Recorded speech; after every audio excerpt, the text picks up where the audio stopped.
Julien et Thomas Le Gall passaient le plus clair de leur temps dans les entrepôts poussiéreux de Toulon, à racheter des lots de surplus militaires pour les revendre pièce par pièce. Câbles en cuivre, groupe électrogène fatigué, outillage d'ateliers réformés depuis des décennies, tout y passait, du moment que la balance donnait un chiffre supérieur au prix payé aux enchères.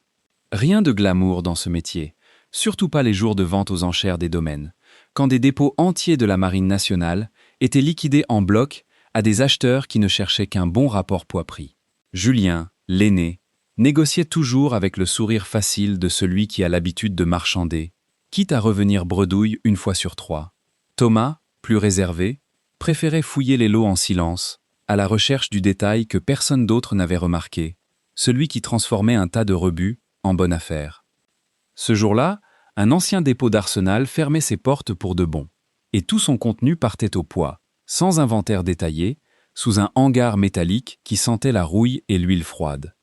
Parmi les lots de câbles, de tôles et de pièces détachées oubliées, une caisse en bois massive attirait l'œil, clouée et cerclée de métal, bien plus lourde que sa taille ne le laissait supposer.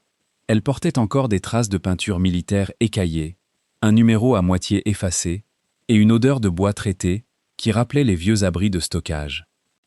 Le responsable du dépôt, un homme fatigué pressé d'en finir avec cette liquidation, aida à charger le camion et leur glissa presque en passant que cette caisse traînait dans les registres depuis 1954, sans que personne ne l'ait jamais réclamée.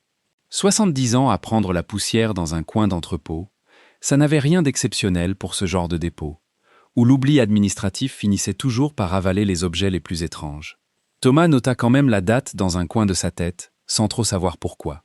Julien haussa les épaules et signa le bon d'achat.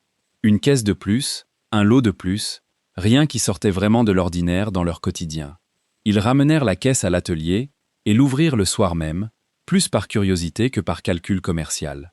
Julien attaqua les planches à coups de pied de biche, une à une, pendant que Thomas éclairait l'intérieur avec la lampe du camion. Sous plusieurs couches de bois soigneusement assemblées, un bloc moteur massif apparut, encore enduit d'une épaisse graisse de préservation qui luisait sous la lumière des néons de l'atelier, comme s'il venait tout juste de sortir d'usine. Le moteur était visiblement neuf, jamais installé sur quoi que ce soit, ses surfaces internes, protégées comme au premier jour de sa fabrication, ses 12 cylindres, alignés en V, impeccables, sans la moindre trace de rouille.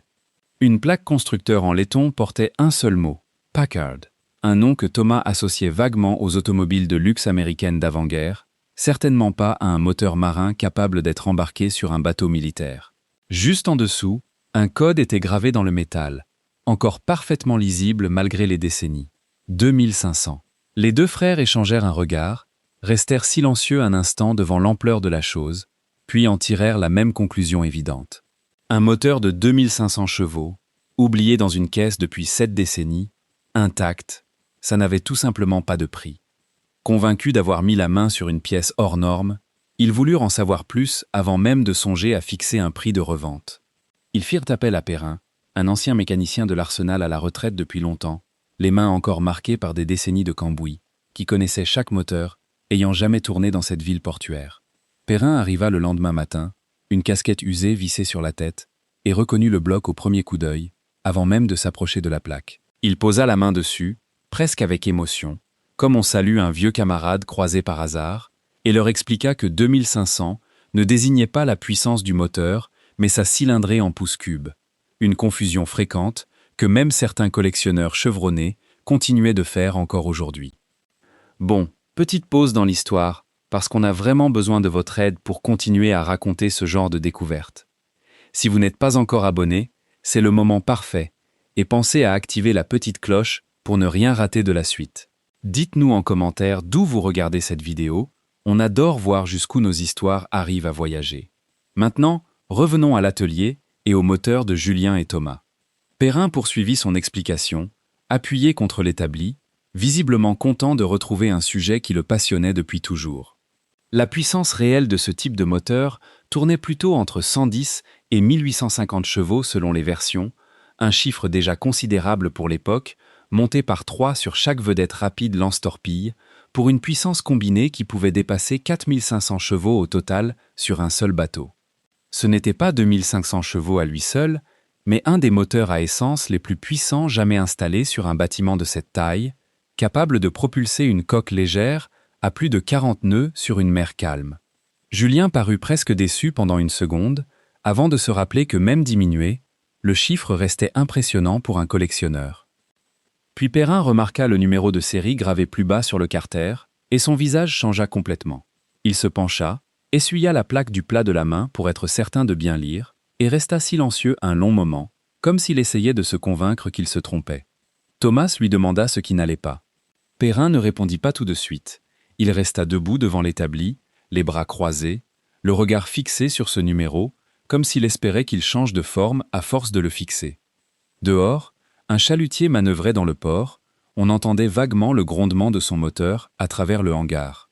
Perrin finit par dire, d'une voix plus basse qu'avant, qu'il croyait reconnaître ce numéro précis d'un dossier qu'il pensait avoir oublié depuis longtemps, un dossier qu'il n'avait plus rouvert depuis son propre départ de l'Arsenal, presque 30 ans plus tôt.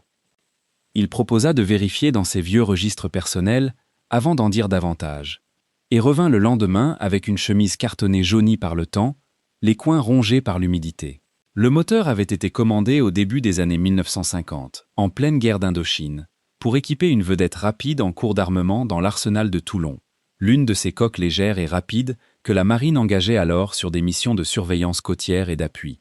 Une vedette qui n'avait jamais reçu cette pièce de rechange, parce qu'elle avait été portée disparue en mer avant même que le moteur ne quitte le dépôt. La caisse était donc restée scellée dans un coin depuis, personne n'ayant jamais pensé à annuler une commande devenue inutile pour un bateau qui n'existait plus, jusqu'à ce que la liquidation du dépôt la remette accidentellement en lumière 70 ans plus tard.